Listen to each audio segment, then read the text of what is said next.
Okay, welcome back. We are ready to start the debate on the following motion. This House regrets the narrative that everything happens for a reason.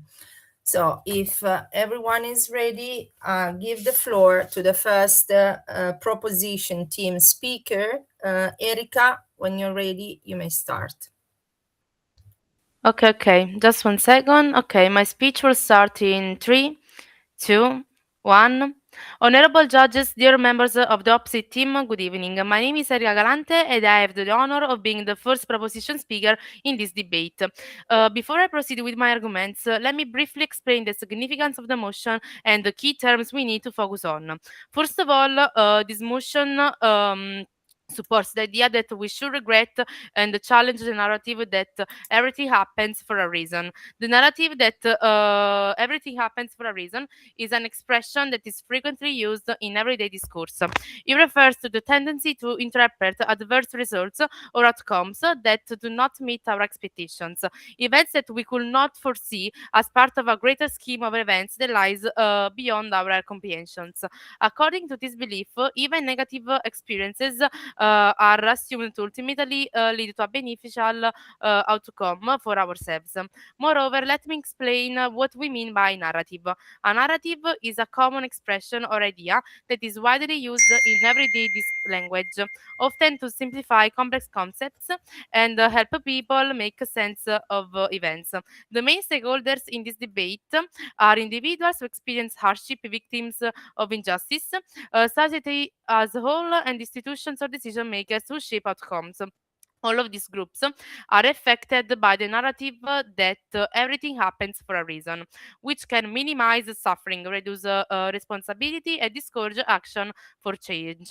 However, as the proposition team, we believe that this narrative can be deeply harmful. While it may seem comforting at first, it often minimizes real suffering and discourages people from recognizing injustice and taking responsibility for change. Um, as the first speaker of my team, I will present our main arguments and support them with clear examples and evidence. We will show that it deresponsibilizes people and demerits them of their actions, explained by me. It pushes people to passivity, explained by my teammate Francesco, and it delegitimates people in front of disaster, also explained by Francesco. The core of this argument is that this narrative allows individuals to remove the moral and personal weight of their actions. In other words, after a negative event occurs, instead of reflecting on their choices and learning from them, people can hide behind the idea that it happened for a reason. Let me give a concrete example.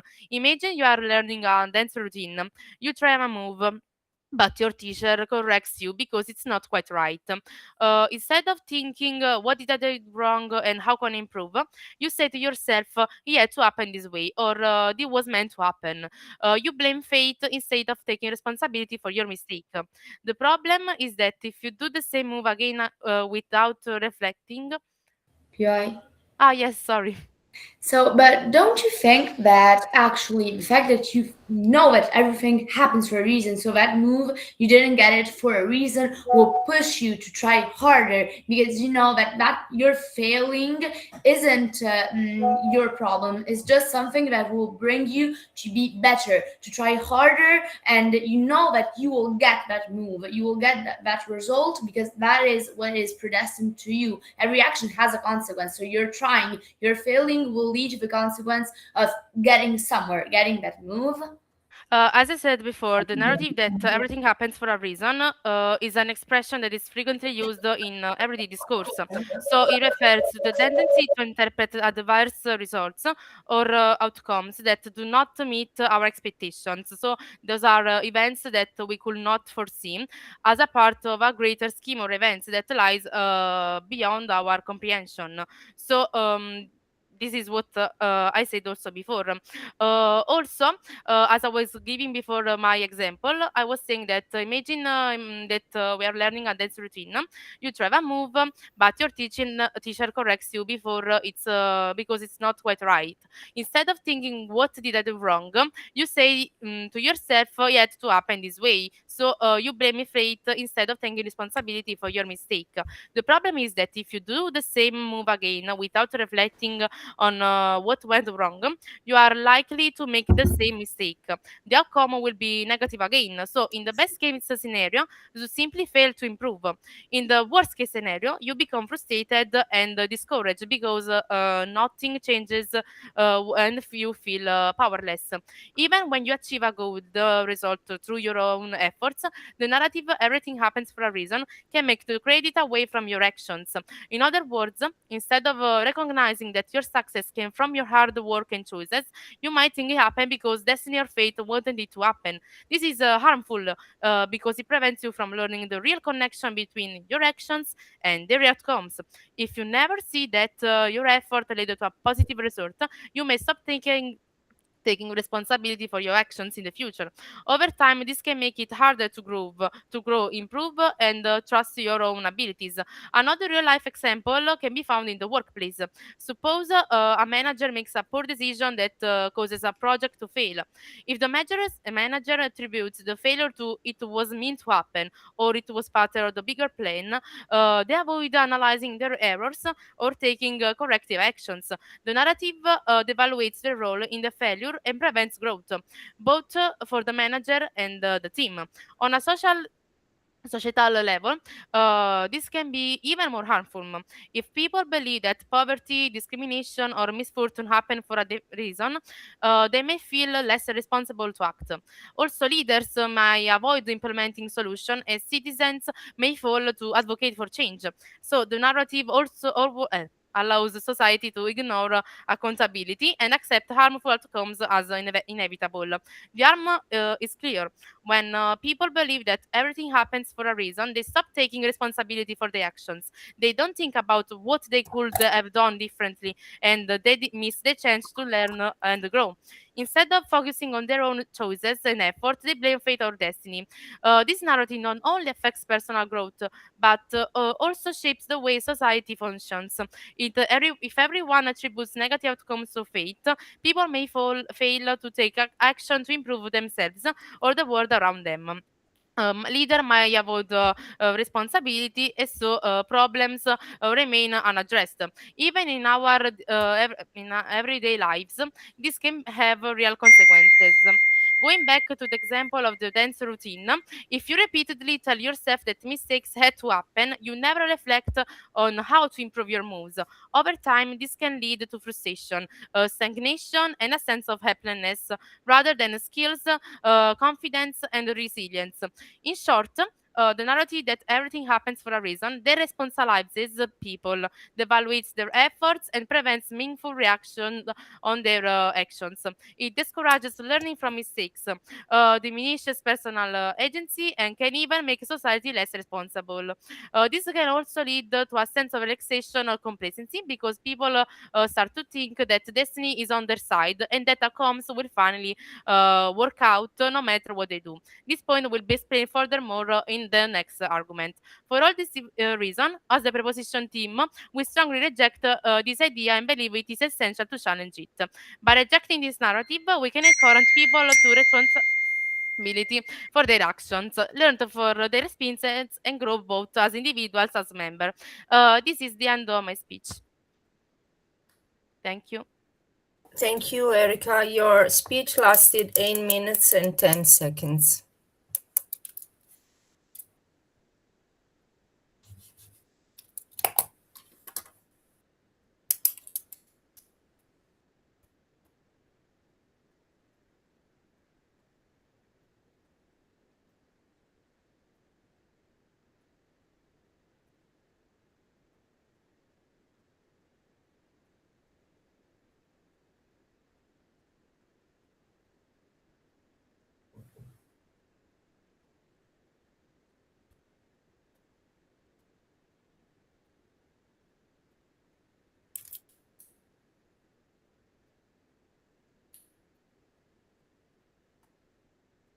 Okay. And now give floor to the first opposition team speaker, Giordana, please. My speech will start in 3, 2, 1. Honorable judges and fellow debaters, my name is Giordana D'Urso and I will be the first speaker of the opposition team. We firmly believe that everything does in fact happen for a reason. We would like to start by explaining our reason why the opposition team is indeed wrong. Starting by the fact that we do not believe that believing that everything happens for a reason gives a passive attitude to people. In fact, we believe that knowing that everything happens for a reason gives us the root cause and the reason for understanding why everything is happening. So the reason why we are doing these actions because of actions that happened before. Therefore, we believe that it does not mean not taking responsibility, but explaining the cause that is the origin of why we're doing such things. That's why our actions do determine our destiny, but we know that destiny does in fact have a certain power and a certain strength to determine what's going to happen in each ways. But we are the origins. We are the meaning why everything does happen for a reason. Therefore, we know that knowing that everything happens for a reason does not make us passive. PI. I reject. But we understand that everything happens, that knowing that everything happens for a reason makes us ready to understand everything that will come. So our points divide in three. The first one explains that every action we may do has a consequence and is a consequence of the actions we have already done in the past. Therefore, every event is interlinked, which means that nothing is created, nothing vanishes, but everything is transformed. This theory is explained further by Plato in the Theory of Ideas. The Theory of Ideas by Plato demonstrates that there are two worlds, the sensible world and the intelligible world. I will further explain this topic. This is because everything that Plato believes, the Theory of Ideas explains that everything that happens in our physical world, in our changing and imperfect world, is actually the reminiscence of something that happened in the intelligible world, which is the eternal world, which is the Uranus. This means that everything is a recollection and anamnesis of everything we know. Therefore, everything we know is something that we knew in the past life. This is also linked to the theory of the red string, which is a more psychological idea, which means that, for example, when we know a person or when we discover a person and we get close to them, it does not mean that that is the first time we meet that person. That is because every action we've ever taken has led us to knowing such person. But that does not mean that we have not met them in previous life. The theory of the red string explains further that every action we have done has led us to that point in life. Therefore, everything that we have done every reason for what we have done has led us to that same point. In the second point, which will be further explained by my colleague, we have underlined the cause and effect, the physical idea, which means that everything that the cause is the reason why we have such effect. And we have divided this into a psychological and philosophical point of view and a scientific point of view. Scientific point of view is Darwin's selection, natural selection, and evolution. And the philosophical point of view is Aristotle and further explained by Leibniz in Telegeia, which means that every action we have done is in order to achieve the highest potential, the greater good, and is towards a beneficial end. And PI. I accept. Well, even if we do agree with the things that you are saying, aren't you aware that the narrative, everything happens for a reason, is not at all the definition that you have given, but is rather the expression commonly used in everyday discourse, everything happens because of a greater scheme of events that we cannot comprehend? It's not. No, I do not agree. That is because everything happens for a reason was a phrase first explained by Aristotle. And Aristotle believes that everything we have done happens for a reason, in the meaning that through philosophy and through our point of view, we know that every action that we have ever done is because we have to achieve the good, the greater good, the idea of good, which is the final objective in human life. Therefore, it's not an idea to be free of every responsibility, but it's a philosophical point of view for life.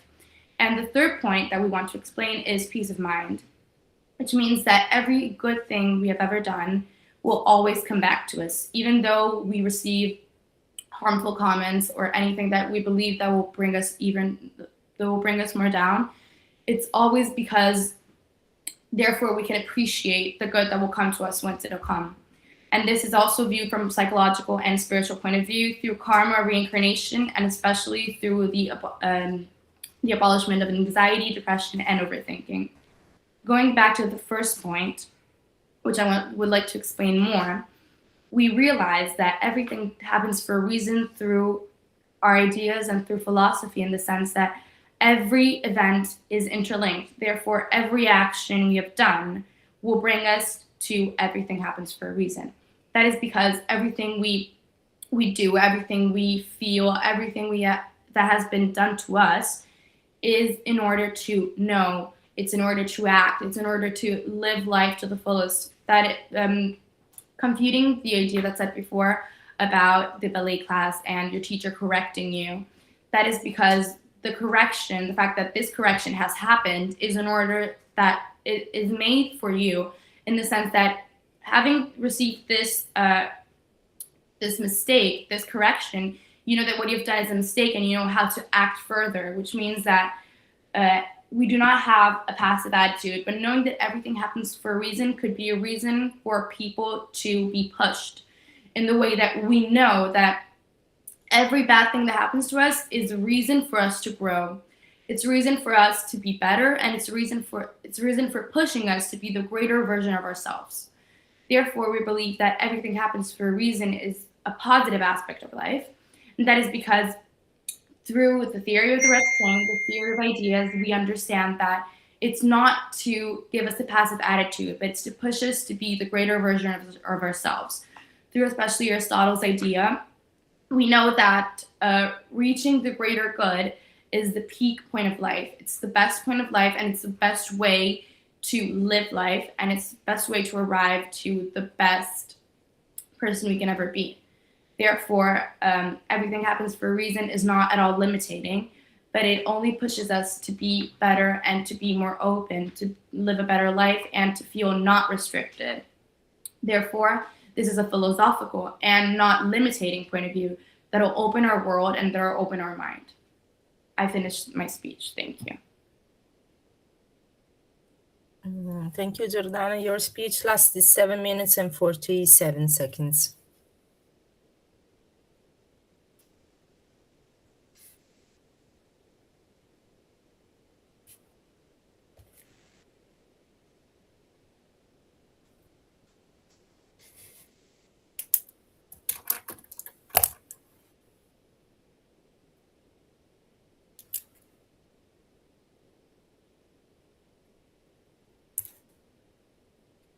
Okay, I now give the floor to the second proposition team speaker, Francesco. Whenever you're ready, you may start. Okay, just 1 second to reorganize my ideas and I will start. Of course.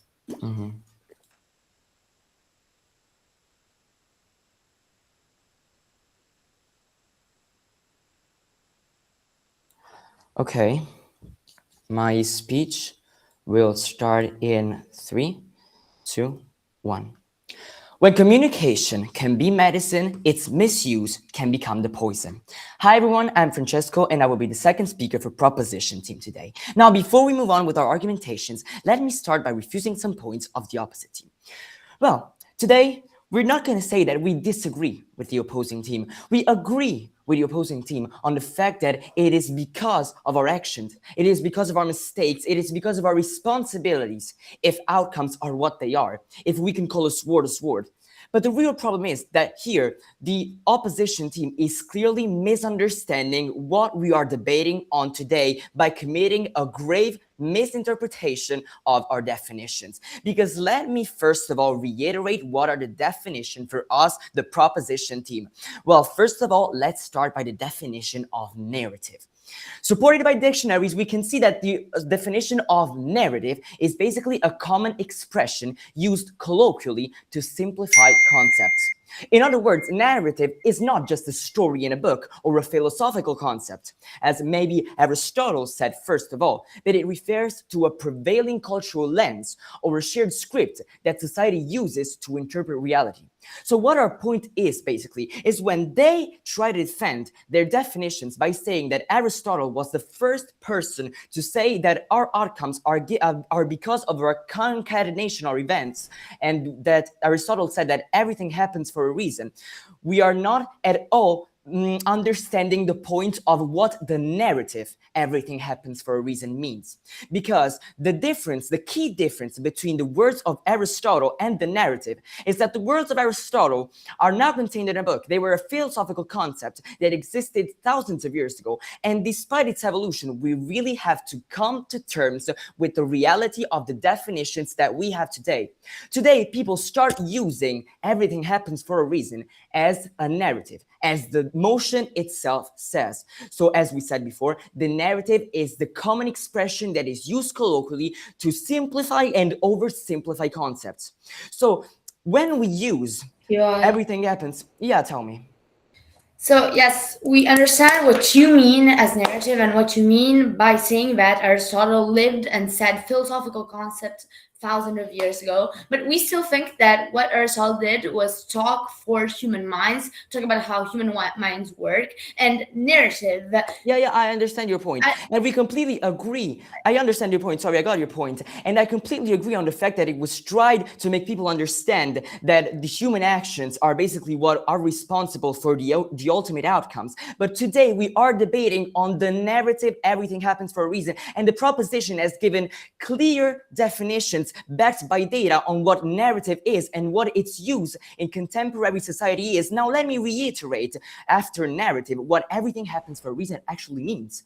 It is an expression that it is used many times in everyday discourse that sees results adverse to our expectations or outcomes that we did not foreshadow as part of a greater scheme of events out of our comprehension, given by destiny, given by fate, but in any means out of our comprehension.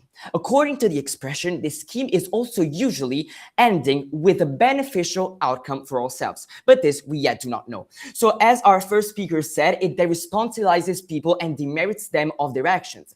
Because a person that thinks, oh, it's because of the destiny, it's because of the fate, everything had to, I refuse the PI, everything had to go this way, they are not basically prone to analyzing their mistakes, their past actions, and their responsibilities. That is why we completely agree with the opposition team that says that actions of ourselves are the ultimate reasons why outcomes are good or bad. But a person that thinks, as the motion says, oh, it was basically everything happens for a reason, it is because of destiny, it's basically not going to think of its actions. It's basically just going to plunge in. Yeah, I accept the PI.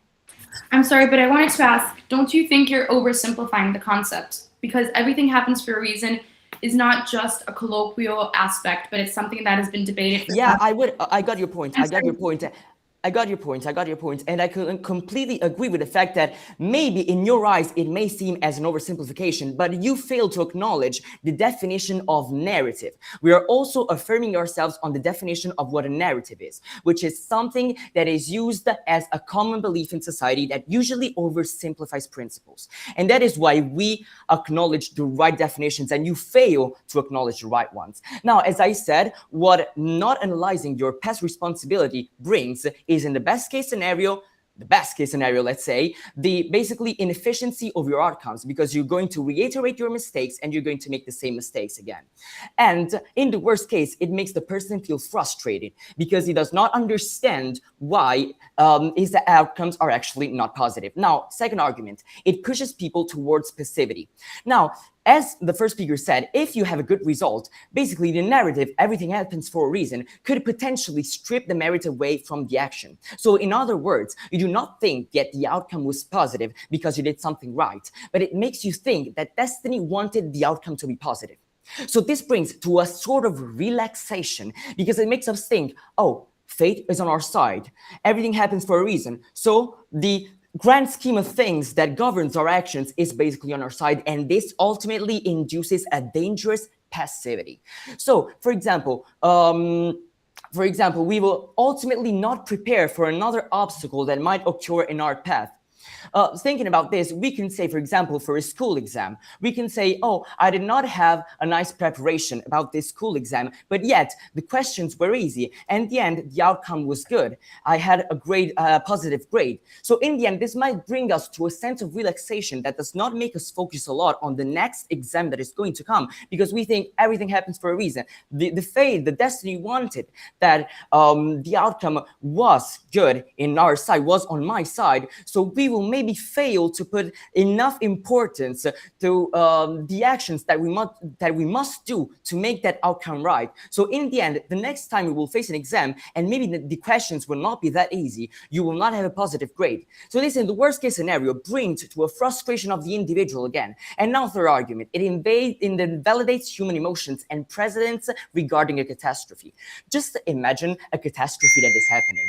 And imagine people saying, oh, everything happens for a reason. The fate wanted this to happen, because this is basically what the definition of narrative is. Everything happens for a reason. And basically a reason that we might not know, because it's like in a grand scheme of things. Imagine a mother of maybe a child that was included in this catastrophe. Hear people say, everything happens for a reason.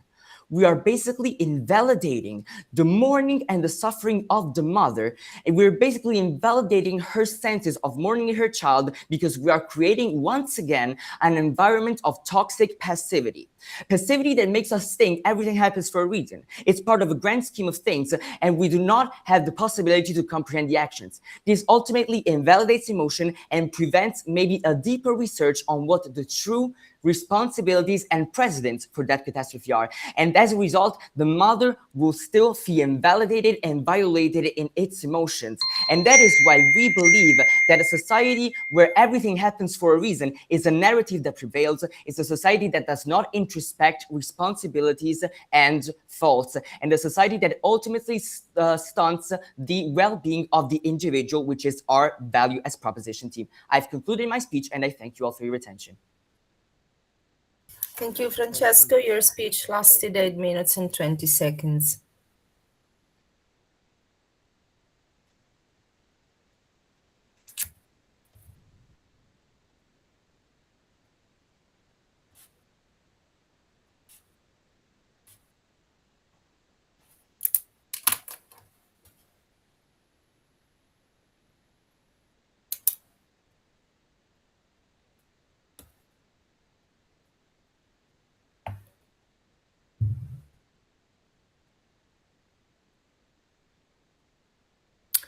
Okay, now I give floor to the second opposition team speaker, Chiara.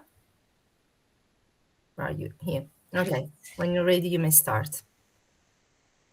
So my speech will start in 3, 2, 1. Honorable judges, fellow debaters, I'm Chiara Marinari.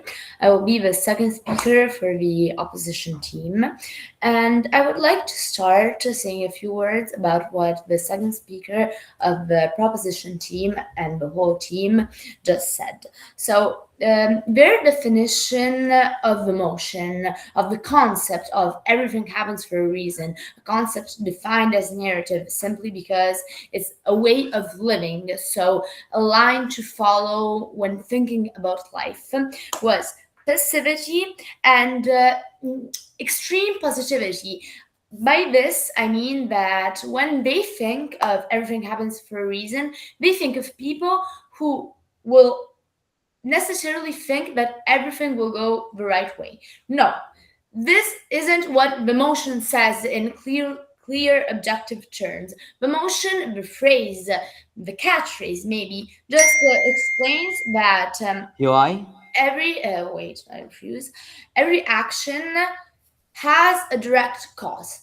So this does not mean people will be passive in the looks of life. It just means that they will know that whatever they do will have a direct consequence, and to reach a certain objective, they will have to follow all the steps behind it that will lead to that final consequence.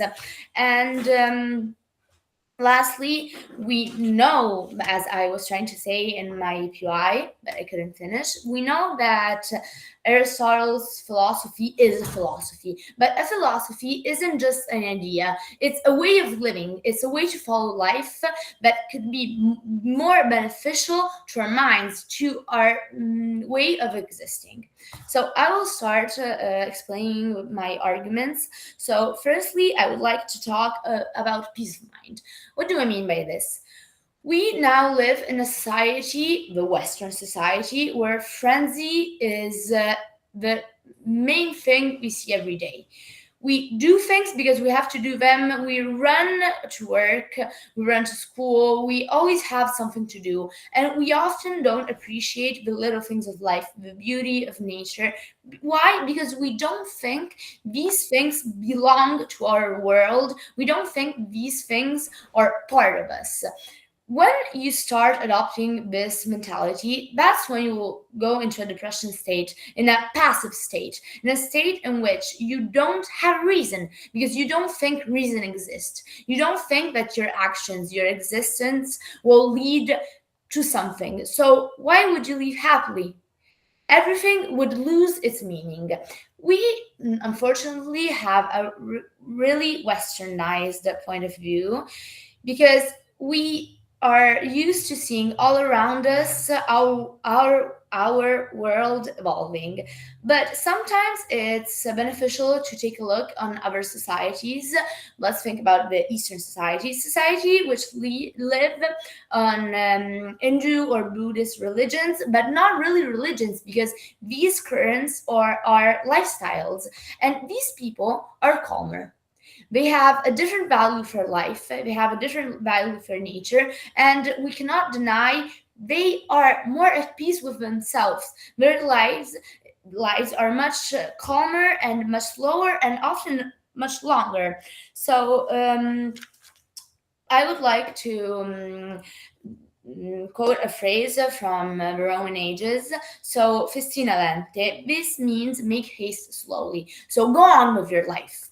Do everything that has to be done. Do everything that you have to do to reach something. But do it slowly. Do it thinking about your actions and knowing they will have consequences. And if your every action has a consequence, that means that every consequence has a cause and so a reason, because our minds, our bodies are wired to think about what we're doing, looking at a greater cause.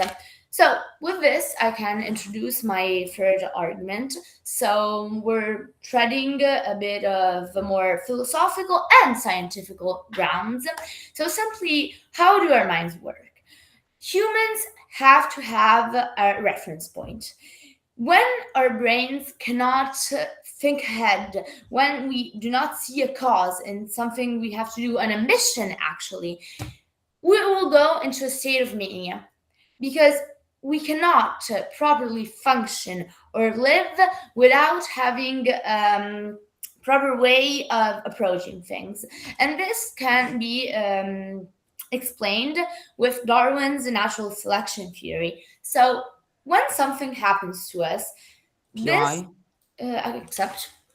aren't you aware that by stating that this is the right definition of everything happens for a reason, you're basically confusing a scientific reasoning with the narrative, which is basically the term that is used inside the motion?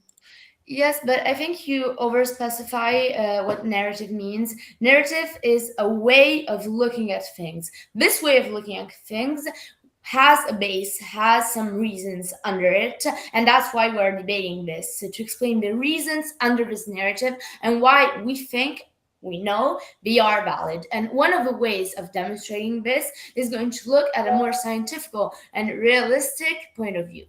So I was saying, the natural selection works by a body. So let's say humans are influenced by external aspects. So something influences our way of life, and we adapt to it. We change because of this reason. Let's think of opponable thumbs.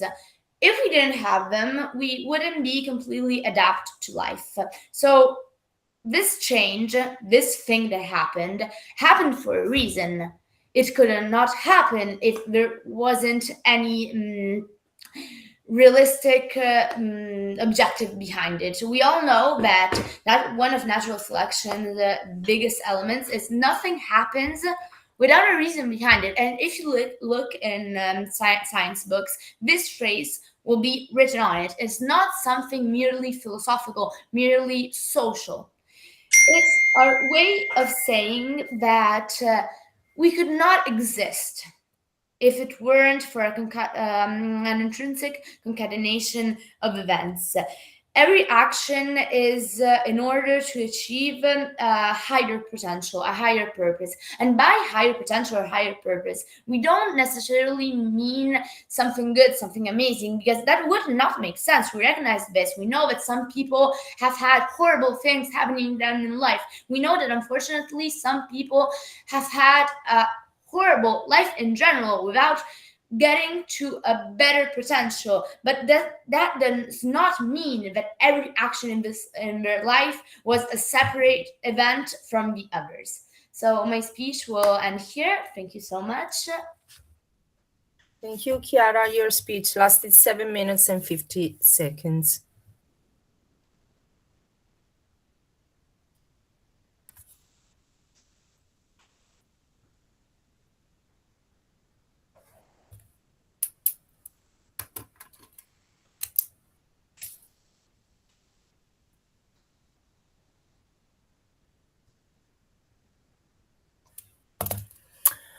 Okay, I'll now give floor to the third proposition team speaker. Gennaro, when you're ready, you may start.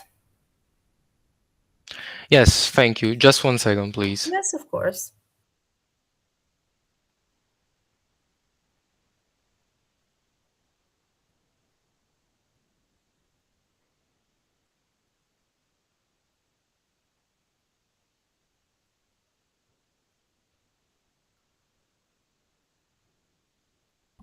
Okay, I'm ready. My speech will begin in 3, 2, 1. Hello everyone, my name is Gennaro Ruopolo and I'm the third speaker of Proposition Team. Now, as by my role, I will try to explain some of the main clashes that have happened during this debate and try to rebuild some of our team's arguments. Now, there have been lots of POIs, some have been rejected, some have been accepted, although we have seen that the main clash point during this debate has certainly been the definitions about what the motion has stated, and also indeed how we need to interpret this in function of our arguments. As proposition team, we believe that the motion should be interpreted with the following meaning: that yes, everything happens for a reason, and this I will expand on in just a second. Although we are saying that this principle, this mechanicistic principle, should not be applied as a justification or even just as a reaction to normal events. That may be just a car crash or a family member dying, or simply what may be a case of bad luck. We simply cannot use this as a justification. We get this theory and this interpretation of the motion coming from what we actually see in the word narrative. We tend to associate in common language that narrative isn't the story in a book. Let's say, let's not make this common maybe mistake for the definition. We refer to narrative as something that a culture, a society, has its lens onto the events of your life. Maybe it's a shared script the society uses to interpret reality. Think of it as a mental shortcut that tells us how to feel about the things that happen to us, to our family, to our society, to our loved ones. It's narrative, it's basically just a common belief shared by all people that tends to oversimplify concepts. This said, how can we actually infer or demonstrate that what we are trying to point out to is not just the scientific, mechanicistic point of view that opposition team has presented, but the true narrative that a person may present as a justification? Because opposition team has said many times throughout the debate, and we... Yes, thank you. I'm sorry, but I wanted to underline the fact that we're not talking about what narrative means in this debate, but we're actually explaining if something does or does not happen for a reason.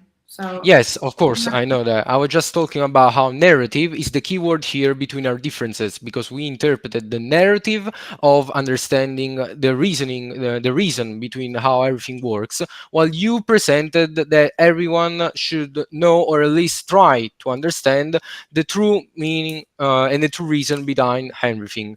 Our main differences is that you presented a mechanicistic point of view.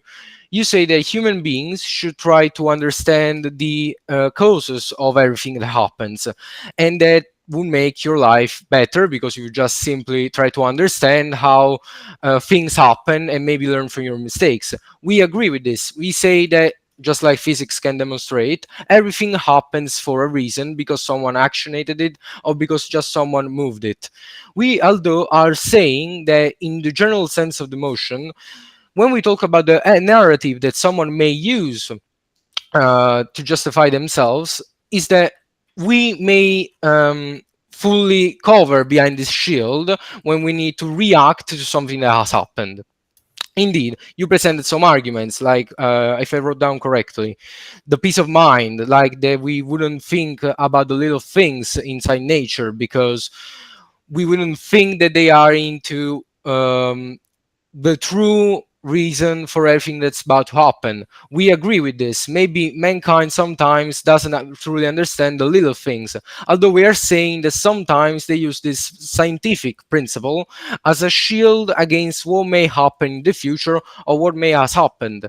Even if someone was to follow the mechanicistic principle, it may eventually degenerate into the narrative of this mechanicistic principle that will be used also in the worst case scenario, as we presented in our second argument, as a form of passivity. Someone indeed may not be to may not care, yes, let's say this, may not care about something that's bound to happen if they believe that everything has a reason.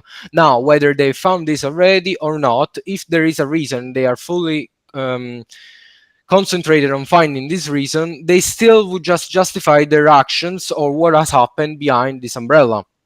Also, you presented that in a PI, and also the PI that happened to our second speaker, and also throughout the debate as part of your argumentations, you mentioned many philosophers, most importantly Plato and Aristotle. Now, what you presented now, I'm not going to say that it's a fallacy of authority, because again, we believe what you said, although we still try to make you understand that the true meaning of the motion comes down to the justification of what has happened. So we really cannot put into perspective throughout with philosophers this understanding. No, thank you. We refuse this POI. We cannot use philosophers or their ideals because they just try to see that in case of Plato, everything happens for a reason because it happened into the intelligible world. While Aristotle said that everything happened on a mechanicistic level. This motion goes beyond the physical point of view, the scientific point of view. This motion goes to try and understand the true limitations of humans' understanding, and how they often can't see the true reasons of why something may happening, and they just try to hide behind this justification. Indeed, not many, even if they were trying to, may be capable to fully understand the reasons of what may has happened. For example, let's say that I got a bad grade on a test. Maybe as a person, as a student, I wouldn't be able to fully understand why I got that bad grade. And if I'm not able to understand through the scientific method, I may infer to using the method, the justification that everything has a reason, without actually finding that reason. That's the problem. That's why we're saying that this shouldn't be used at any time. Also, if we actually were as humans to understand that there was a reason behind everything, and we were to fully understand that reason, then there wouldn't be any problem in this. If we were to actually have these supernatural powers, let's say, to understand how everything works down to its precise consequences, even on moral consequences, then there wouldn't be any problem regarding this. The problem that is that humans have natural limitations, and they may use this as a justification. As such, we need to be reminded that mankind doesn't need to just hide, it needs to act in this case. Now, the definitions presented by the opposition team, as I stated during my speech, haven't been fully or proper developed to what we believe should have been the further definitions and get the full meaning of the debate. Now, this was my speech. Thank you all for listening to me. Thank you, Gennaro. Your speech lasted 7 minutes and 47 seconds.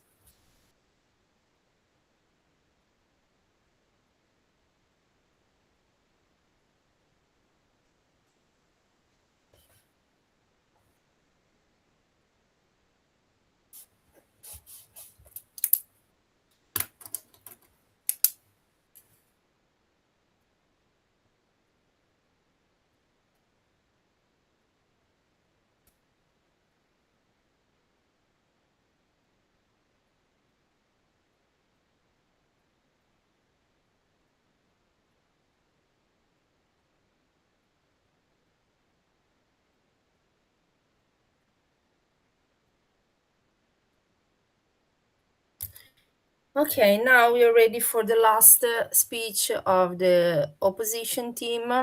Giordana, if you're ready, the floor is yours. My speech will start in 3, 2, 1. As the third member of the opposition, as the third speaker of the opposition team, I would like to state the fact that we believe that the opposition team's view is quite limiting. That is because our view divides into different points, starting from a philosophical point of view, which transform into a scientific point of view. As we all know that Aristotle believes in and is the origin of metaphysics, which therefore is the origin of a scientific point of view. We also believe that believing that everything happens for a reason is also a psychological point of view. We know that Dostoevsky, which is one of the most important authors of our time period, was one of the most was one of the people that felt most things, that was the deepest, most profound author. And he also believed in a non-passive point of view. That is because knowing that everything happens for a reason does not limitate us, does not make us closed, and gives us many opportunities of thinking and many opportunities, especially of acting. That is because it makes us feel. Because knowing that everything happens for a reason gives us the root cause and the origin that describes every pattern of the human mind, and gives us the opportunity of understanding ourselves deeply and therefore understanding the world around us. That is because, restating our first topic, the actions that we do are the origin of and the consequences of the actions we will do in the future. That means that we are not living a passive lifestyle. We are not refusing to take responsibility, but we are explaining the root cause, and we are creating a lifespan of action after action. That is because it does not discourage us from fighting injustice, but it makes us understand how to fight such injustice. That is because the fact that every event is interlinked, like in history, like in our minds, helps us understand the pattern and helps us understand the focus and the root of everything we have done, and everything we will do. That is also linked to our second topic, which was cause and effect. That is because even Darwin, which believes in natural selection and evolution, taught us that everything does happen for a reason. The fact that I accept. Yeah, aren't you aware that by also stating that everything happens for a reason has this connotation, you basically fail to understand the fact that maybe when we encounter our loved one, we say everything happens for a reason, as for example, oh, the fate wanted us to meet. So this basically reinforcing the thesis that it is not a matter of philosophers and empty names that you are providing. Don't you agree with that? Well, starting by the fact that Aristotle is not an empty name, but especially believing that everything does happen for a reason does not mean that we are passive, does not mean that we're not acting. It means that the actions we have done have brought us where we are. Everything is the action that happens. Everything happens for the reason, which is that action that we have done in the past. Which means that yes, in some way, every person we meet is because of everything we have done. The theory of the red string, which was one of the most important philosophical views regarding, and actual views regarding the way we meet people, helps us understand the root, that the fact that we have done said actions and we have met said people when the timing was right. But that does not mean it it's destiny or that it means that it's not in our hands. It means that the fact that it was in our hands makes it possible that it's real now. Reconnecting to what I was saying before, evolution, like the fact that we have an opposable thumb, helps us understand that what we have, the fact that we have an extra tooth, or the fact that we have such opposable thumb, and the way we are as humans, we have less hair than what we had before, therefore evolution, helps us understand that the reason, which means the fact that we don't need said things anymore, or that we need said things, are the reasons why us as humans have evolved. Or also the fact that you believe that Aristotle was too old and is not actual and is not factual at the moment is not true. Also because the theories that Aristotle has developed were elaborated in the future, for example, by Leibniz, which was 200 years ago, not more. Which means that the fact that we believe in doing said actions to receive a higher beneficial potential is also the way that, if you think about it, humans live life. That is because the actions we do are not limited to the moment, but are for a final good, for the final reason which everything happens for. And finally, the fact that we believe in peace of mind is not a limited point of view, also because we must not only understand our Caucasian, our Christian point of view, but the whole world's point of view. For example, if we take into consideration an Hinduistic person from India that, in fact, believes in karma and reincarnation, we understand that the fact that everything happens for a reason gives us peace of mind, and the fact that we know that the actions we do, the good actions, will always come back to us. The fact that everything we do, all the good we give to the people, will always be thanked for. That is for the fact of karma, that we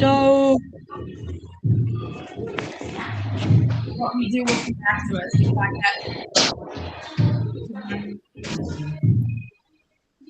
that the fact that everything we do will come back to us in the way that the good people will not, even though we receive all the bad in the world, will always be the greater cause and will always be given back to us. And finally, for the fact of anxiety, depression, and overthinking, these important and suffer.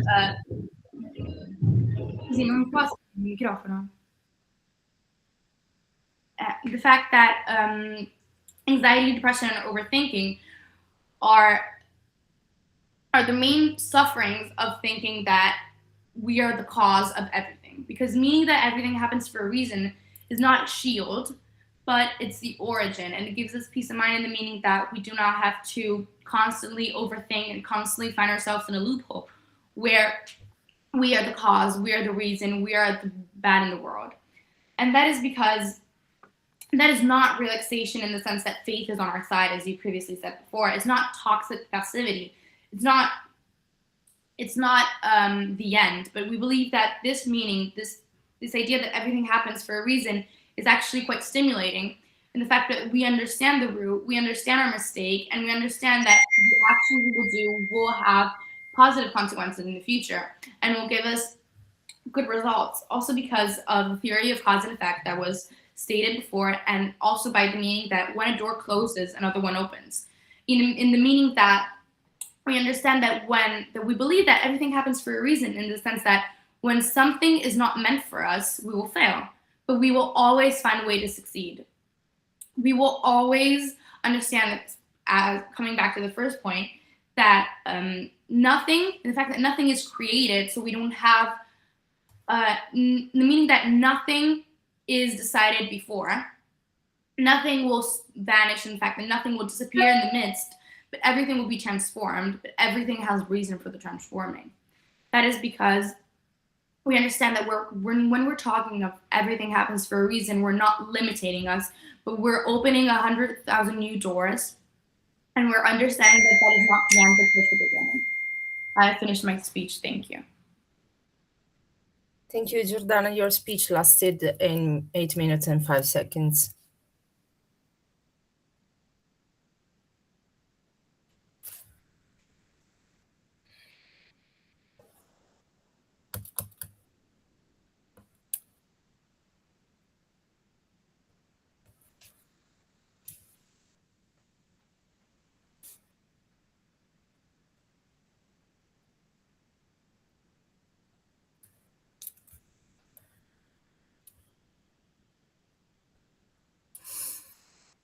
Okay, we are now ready to start the reply phase of this debate, starting from the opposition team. Chiara, when you're ready, please. The floor is yours. So my speech will start in three, two, one. So honorable judges, fellow debaters, I'm Chiara Marinari, and I will be your fourth speaker, so your reply speaker. And I will start by retelling what our motion and our argument theme was. So we have discussed today on the following motion. This House regrets the narrative that everything happens for a reason. So being the opposition team, we honestly think that everything that happens in our life has a cause. So our three arguments were philosophical in the means of everything has a direct consequence behind it, because if not, it would not happen. Then we talked about peace of mind, an argument that was really confused by our proposition team, but we think and we hope that this was transmitted to our fellow debaters and our judges. We think that the good things in life can only be appreciated when seen with a calm and reasonable and rational meaning, with the idea that these things aren't casual but are part of a bigger plan, of a bigger world of which we are part, makes life more enjoyable. And then we talked about the scientific reasons behind our convictions, so natural selection, and simply the fact that when a human mind does not have a clear pathway, it will go into mania, so it will get out of its bounds. So our proposition team brought to the table some interesting theories. So the possibility that leaving the narrative, prose, and emotion could bring, and we do not agree with this. We understand why you could think this. We understand that you could interpret the narrative, the emotion, the idea as everything will go in a positive manner, so I will not do anything about it. But no, we think, and this is what we responded to our fellow debaters, that knowing that something will come will be a reason for everyone to wake up and go forward with your lives, because your lives cannot stop in their tracks, because there will always be something following the previous action. And then we discussed about the fact that believing about the greater reason is simply an illusion. We don't think this is the case, actually, simply because, as we previously said, we would not be able to do everything that we have accomplished without having something driving us forward. So, without having something that sparked up our interest in making new discoveries and creating consequences to things that we have already thought.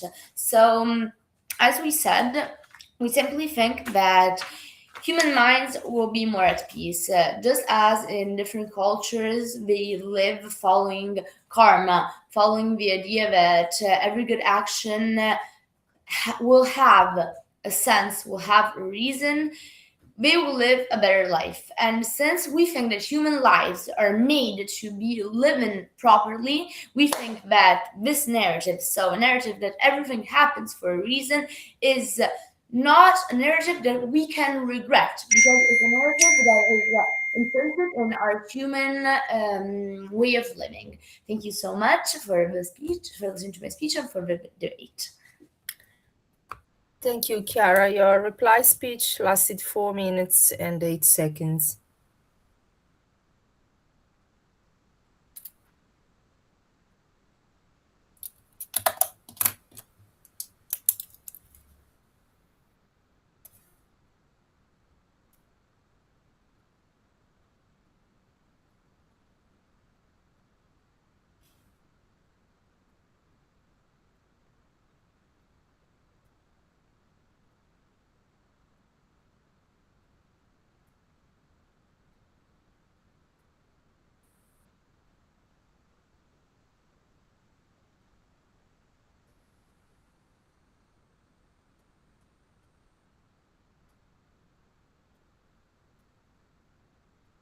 Okay.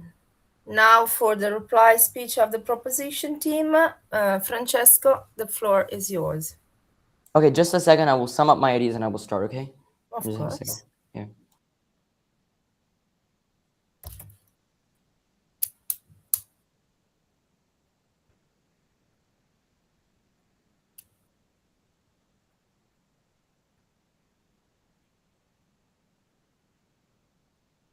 Okay, my speech will start in 3, 2, 1. Honorable judges and debaters, we have finally reached the end of this very intriguing debate in which the two sides have clashed on many points. And it is my duty as the reply speaker to outline some of the most important ones that clarify which side has won this debate. In this case, clearly proposition side. Well, first of all, the two main points of clash are going to be the concrete effects on society of narratives, such as everything happens for a reason, and the second one being what do narratives entail. Now, first of all, let's start with the concrete effects on society. They keep saying that make people realizing that the outcomes of their actions are because of some actions that they have done in the past gives them peace of mind, gives them relaxations, makes them understand what is the concatenation of events that brought to their outcome. We as proposition team are constantly saying that we agree with this, but the problem is that they fail to address what the narratives are. Because as we have said many times, they say that narratives are scientific reasonings that are carried out by philosophers, by scientists. And throughout this motion, throughout this debate, they have kept bombarding us with empty names, with some shadowy reasonings of why the narrative is like this. However, we keep saying that narratives is not something about scientific reality. Narratives is something about beliefs, beliefs that are shared by people that tend to oversimplify. So everything happens for a reason, meaning everything happens because of a greater scheme of projects that is provided by causes that we cannot comprehend. Now, what the problem of these narratives brings to society, we as proposition team, I've tried many times to explain to you, is the problem of passivity, the problem of deresponsibilization.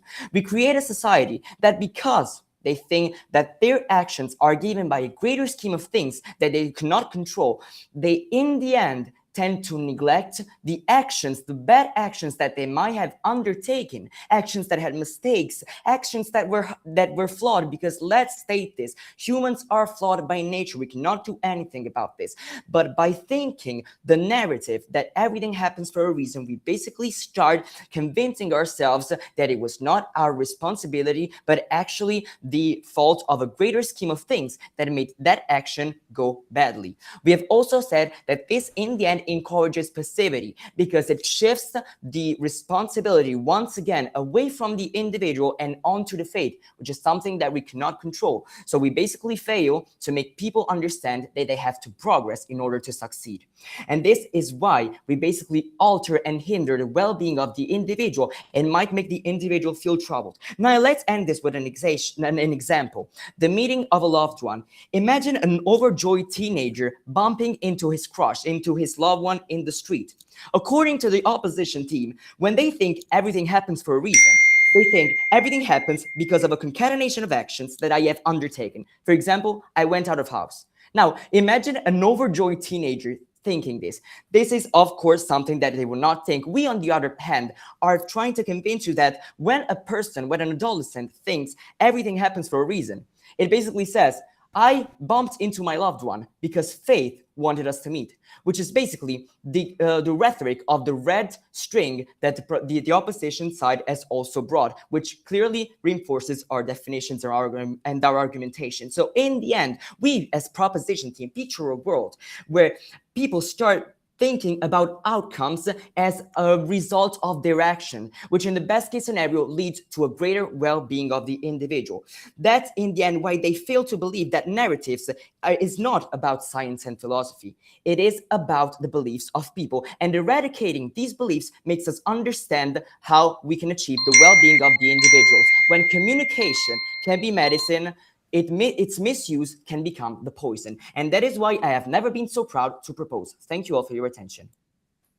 Thank you. Your reply lasted 4 minutes and 10 seconds.